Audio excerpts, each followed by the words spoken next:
Hola amigos, felices de seguir con estas transmisiones de estos días del segundo Encuentro Esteros que se realiza en el marco de la 10ª Feria del Libro de Curuzú-Poitiers.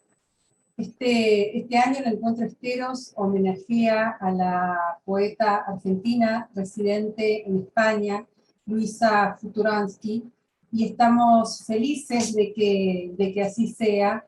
Y la otra característica de este segundo Encuentro Esteros es que tiene presencia no solo de poetas correntinos, como corresponde, sino también de 15 poetas de distintos países del mundo, pero también de cada una de las provincias argentinas.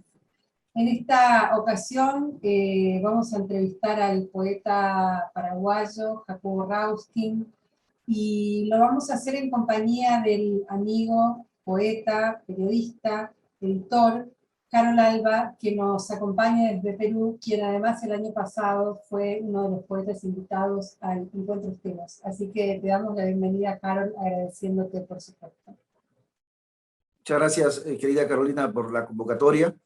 Felicitarte a ti, a la Fundación Esteros, por sostener este maravilloso encuentro que hace que la literatura latinoamericana siga fortaleciéndose por los aportes de los poetas a quienes convocas y por supuesto por este dinamismo que le entregas a quienes estamos haciendo gestión cultural en varias partes de América. Y aún más contento por darme la posibilidad de reencontrarme con el querido Jacobo Rauskin, que es uno de los poetas paraguayos a quienes admiro, valoro y por supuesto estoy muy pendiente de lo que va publicando. Perfecto. Bueno, entonces vamos a contarles un poco a las personas que nos están viendo y oyendo, que además seguramente también van a escuchar o habrán escuchado en estos días al maestro Rauskin, un poco una breve biografía suya. Él nació en Villarrica, Paraguay, el 13 de diciembre de 1941, comienza a publicar hacia 1960, lleva editados más de 40 libros de poesía. Su obra poética, que este es el título, 2 tomos, fue publicada por Arandura, Asunción, 2018. Ese mismo año se publica en Valencia, España, su libro Poemas Selectos, editado por la prestigiosa editorial Pretextos. Sus libros, en numerosos títulos, se publican en España, México y Argentina. Es Premio Nacional de Literatura 2007 en Asunción, Paraguay, Premio Rosa de Cobre de la Biblioteca Nacional Argentina de Buenos Aires en 2014.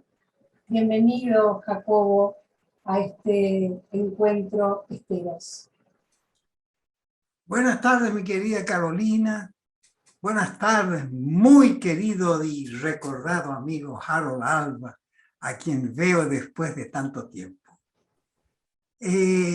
Yo estoy muy contento de participar en este festival que estamos haciendo y que reúne a poetas, como es normal, de diferentes países, y que tiene esta sección, digamos, de entrevistas para que algunos podamos expresar nuestros sentimientos con respecto a la poesía, más que nuestros pensamientos, porque yo estoy un poco cansado de los grandes pensamientos que se han dado sobre la poesía por personas que son incapaces de absolutamente de escribir una copla. Entonces, generalmente prefiero hablar del sentimiento poético del mundo, porque es universal. En todo el mundo se escribe poesía en los más diversos idiomas, y es un sentimiento único. Como decía Shelley, en realidad apropiándose de una cierta idea de John Keats. Ahora, el sentimiento único de la poesía nos hermana en un mundo donde la palabra hermandad está reservada exclusivamente para los teólogos y no para los ciudadanos comunes y corrientes que somos todos nosotros. La palabra hermano era muy frecuente en la Edad Media en España y lo era también traducido en francés, en inglés, en otros países de la época también lo era. Estamos hablando de la Edad Media. Hoy Hoy todavía queda eso. ¿Cómo te va, hermano? ¿Qué dices, hermano? ¿Cómo andan las cosas por allá? Se usa como sustituto del nombre y como una suerte de sinónimo superior y a la palabra amigo. Disculpe, Jacobo, usted Sí. sabrá que Corrientes nosotros decimos chamigo, así que es nuestra... No, en la parte correntina, sí. Ese chamigo es, por supuesto, guaraní, es como chamigo en el Paraguay. En el Paraguay es chamigo, en Corrientes chamigo. Y entre los pocos guaraníes que quedan de la tribu o de la nación guaraní es chamigo, con un corte en la sílaba. Tiene usted muchísima razón. Ahora, vamos a darle paso a nuestro amigo Harold, que seguramente le... Exactamente. Yo quiero dejar en claro esto porque para mí la palabra hermandad propiamente dicha, está en el centro de la poesía que se escribe en todo el mundo, en todo el tiempo. Efectivamente, querido Jacobo, la palabra hermandad, amigo, chamigo, pero Claro. yo caminando contigo en Concepción, aprendí que también los poetas necesitamos de una palabra para poder sostener nuestra voluntad por escribir. Es la Exacto. palabra rebeldía. ¿Cómo sostener la rebeldía ahora, en un momento en el que da la sensación que Latinoamérica se enciende? Hablando de poetas que tú también has conocido como Hellman, como Adún. ¿Cómo sostener la rebeldía ahora, más allá de estos hermanamientos, cuando de pronto la poesía también cae en algunos estadios en los que también tú te referías, hay escritores que no son capaces de escribir ni siquiera una copla? Exacto. Pues yo estoy muy contento de que me hagas esta pregunta. Yo lo voy a decir en breves palabras, así seguimos hablando sobre el tema. Yo nací rebelde. Además me hicieron rebelde y después me hicieron exiliado y después desterrado y después volví. Porque ya no podía seguir dándole la razón a todo esto, en el sentido de que a mí el ser desterrado, el ser exiliado, me ha hecho callar durante el tiempo en que duró ese enajenamiento que tuve del país. Fue hace muchos años, más de 50 ya. Era un joven absolutamente rebelde y aprendí en aquella época en que Hellman era un jovencito que tenía la costumbre de vender sus libros haciendo recitales en un teatro en Buenos Aires. Él hacía recitales con sus amigos ahí y la gente iba y compraba ahí los libros de Hellman, porque los libreros no estaban muy interesados en aquella época en su poesía.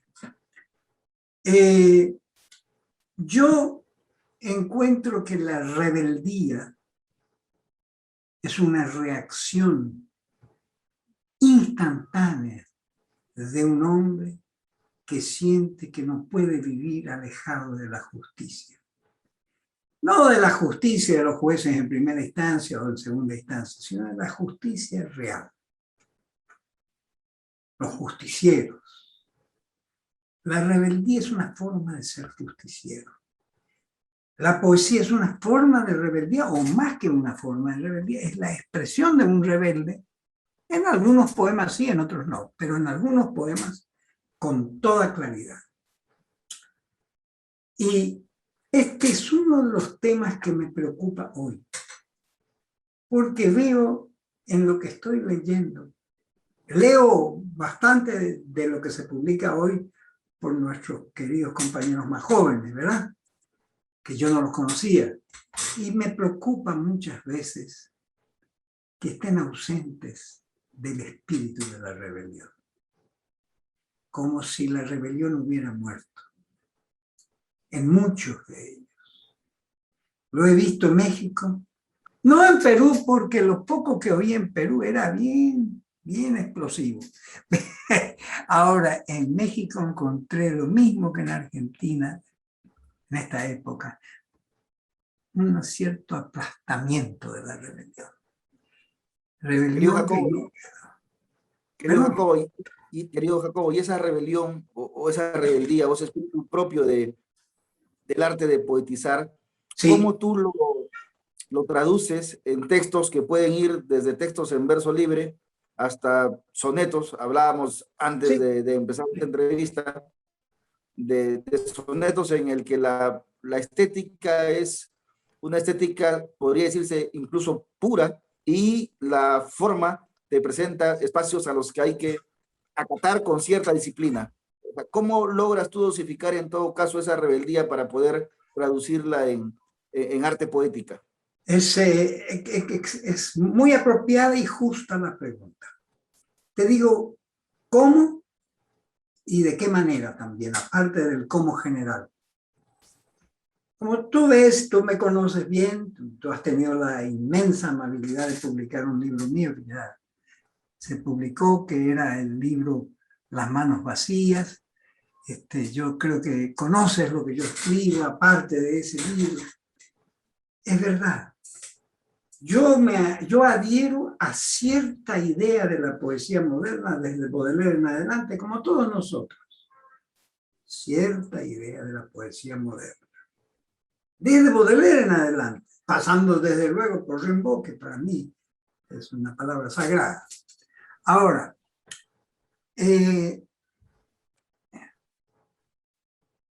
yo encuentro que nunca he podido prescindir de la tradición hispanoamericana en la que yo encontré el apoyo que necesitaba para expresarme en todos los temas, incluso en cualquier género, incluso en temas que no fuesen estrictamente poéticos, sino satíricos, por ejemplo, y que no es lírico, ¿verdad? Que va, por ejemplo, que es más afín al teatro de pronto que a la poesía lírica. Y yo encontré ahí que era un poeta que iba a caballo entre la tradición y la modernidad.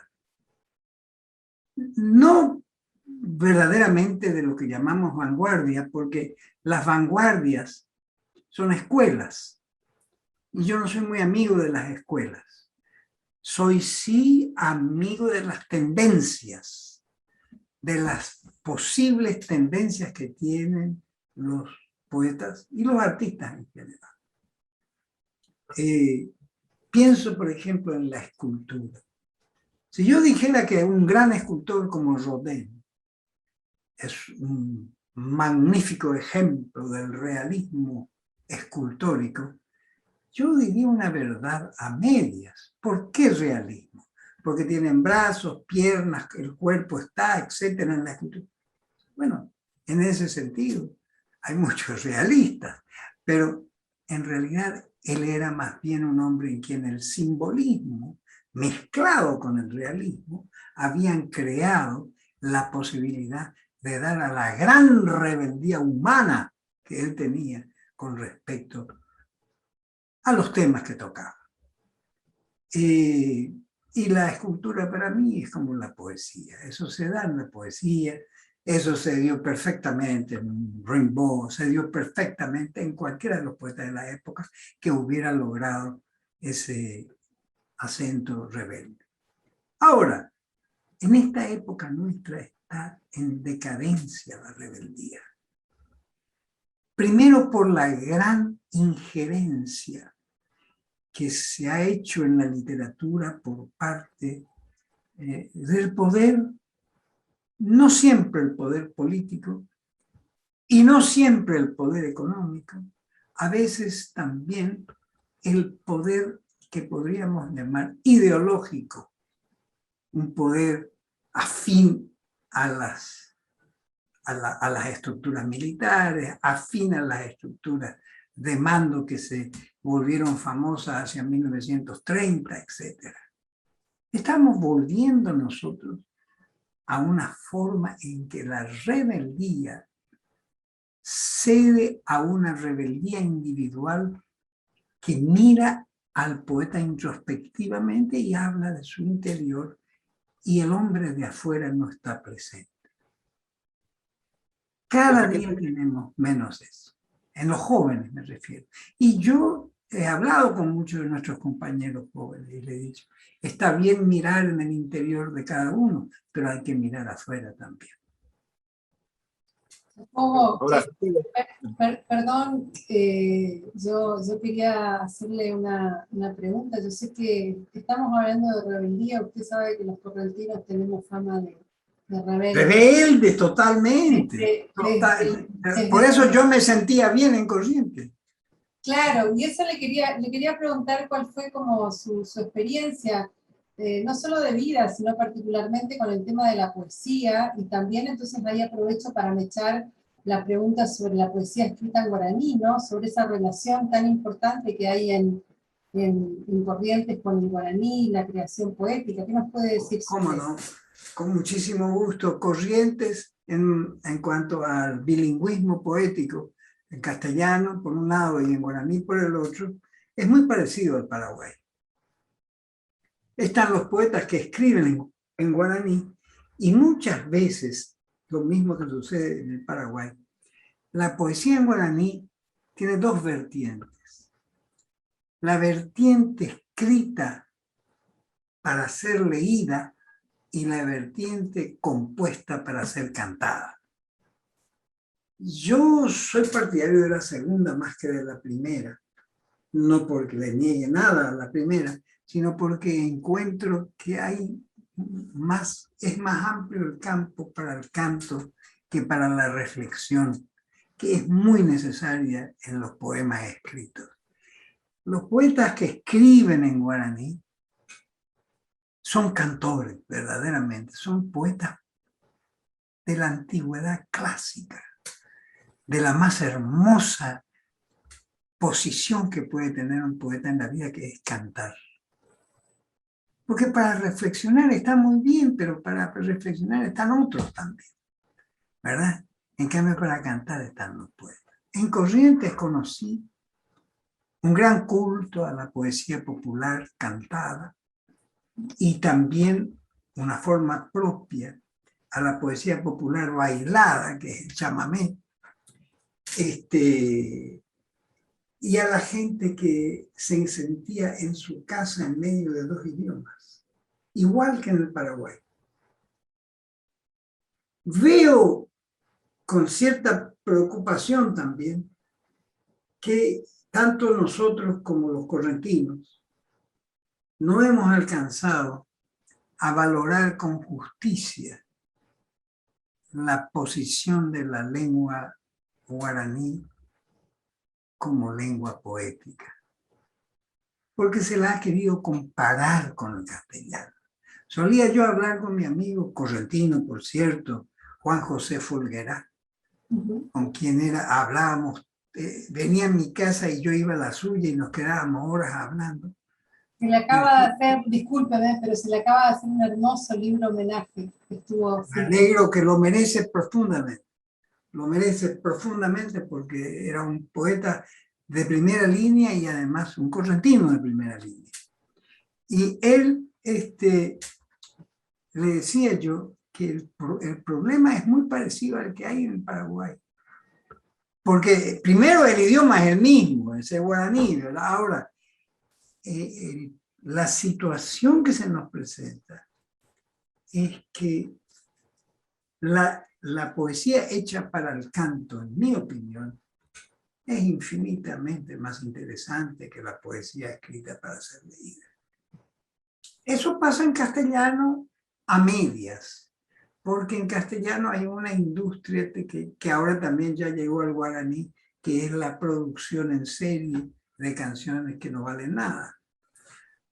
Pero cuando las canciones valían, pues sí, tenía un punto de empuje hacia la sociedad que valía la pena recordarla.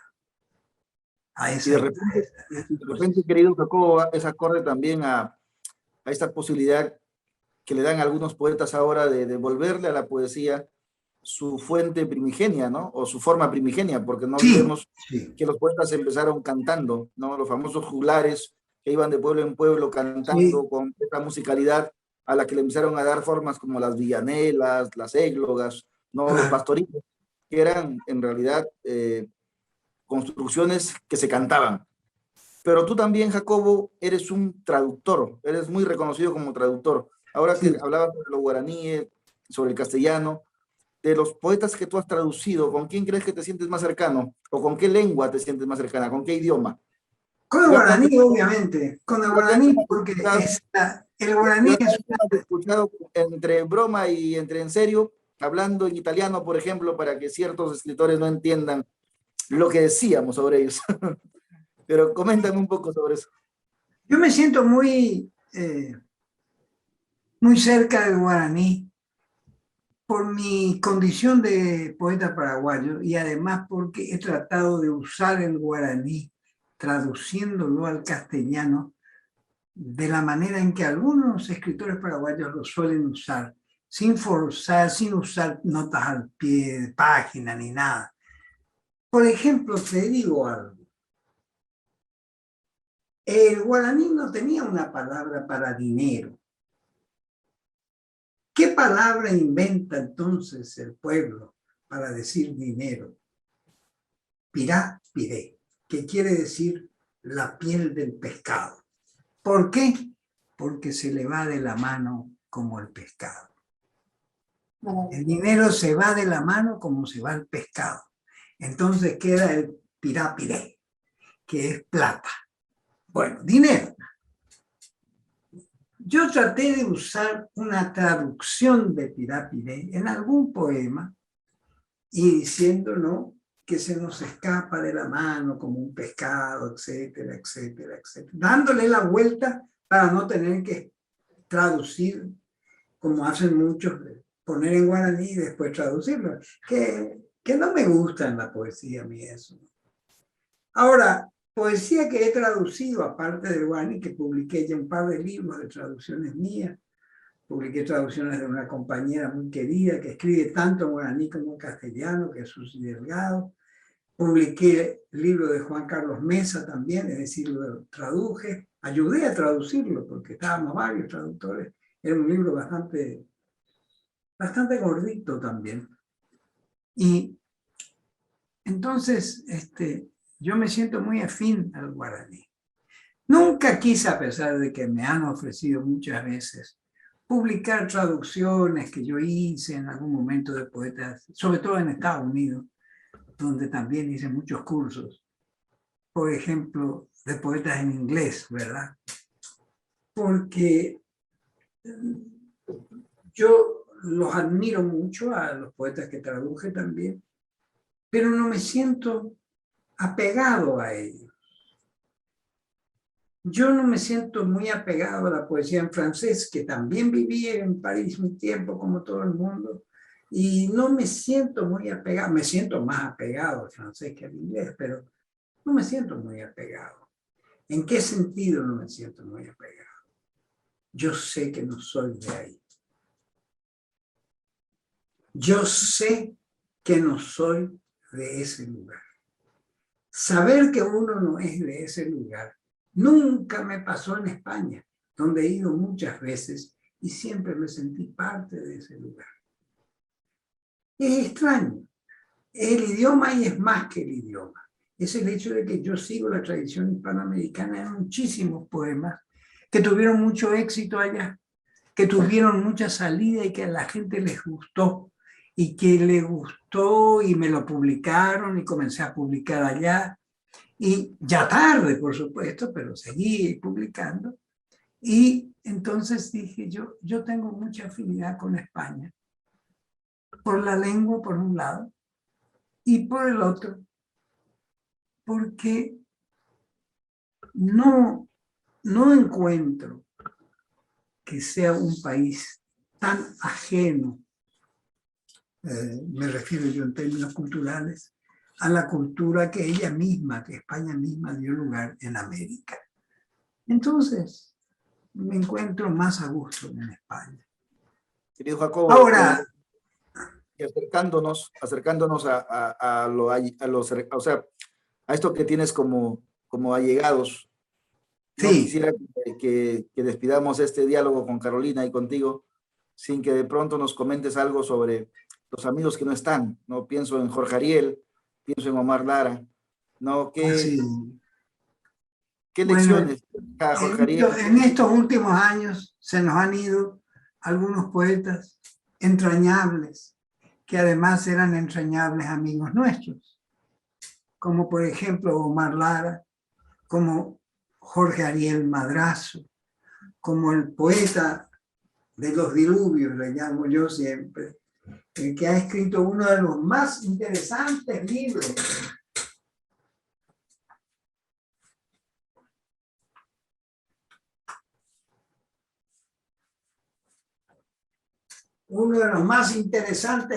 de América Latina en nuestra generación, y que es Arturo Corcuera.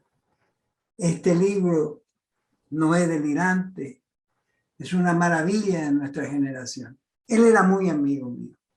Nosotros nos queríamos mucho y también pasó lo mismo con él, que con Omar y con otros. En el Paraguay también se me murieron varios poetas amigos míos. Y bueno, pues yo me quedo un poco más solo cuando se mueren los amigos. Y, Hay que sobrevivirlos, querido Jacobo. ¿eh? Hay que sobrevivirlos. Hay que sobrevivirlos, pero tú te encuentras más solo cuando sabes que no están. Entonces yo vuelvo a leer sus poemas como siempre lo he hecho y hablo, imagino que me los están leyendo ellos. Qué belleza eso que dice. Yo lo que pensaba es que no tuve la suerte, como si tuvieron ustedes, de conocer a alguno de ellos, pero bueno, voy a usar un lugar común, pero la verdad es que los conozco a través de su poesía y su legado es tan interesante. Yo pensaba que qué bonito oírlo y que hayamos hecho este pequeño recorrido por distintos países de América Latina y por distintas propuestas poéticas tan diferentes, y no hayamos dejado tampoco de hablar del guaraní y demás. Claro. Les agradezco muchísimo a los dos. Los invito a la gente a que nos siga viendo y oyendo. La poesía del maestro Jacobo Rauskin está girando en estos días en el Encuentro Esteros con sus poemas, y también va a estar en la antología que ya estamos publicando, que ya está publicada, que se va a lanzar en estos días sobre el segundo Encuentro Esteros. Así que les doy unos breves segundos para una despedida y les agradezco muchísimo en nombre de la Fundación Esteros y de la Secretaría de Cultura y Turismo de Cruz Patria. Querida Carolina, muchas gracias. Me gustaría que Jacobo se quede dando las palabras finales, pero te agradezco infinitamente por esta posibilidad de abrazarlo a Jacobo, de abrazarte a ti a través de la transmisión. Contento por haber recorrido los territorios emocionales, ¿no? De los amigos, de las lecturas, de los libros y de estos encuentros que son los que finalmente terminan sosteniendo la poesía. Gracias, Carolina. Gracias, querido Jacobo. Un gran abrazo. Le agradezco la invitación que me han hecho a este festival, y agradezco a los poetas que van a participar en este festival que hagan oír su voz a todo el mundo. Entonces mando un abrazo a ustedes y a través de ustedes a todos nuestros queridos participantes. Muchísimas gracias a los dos. Un abrazo enorme.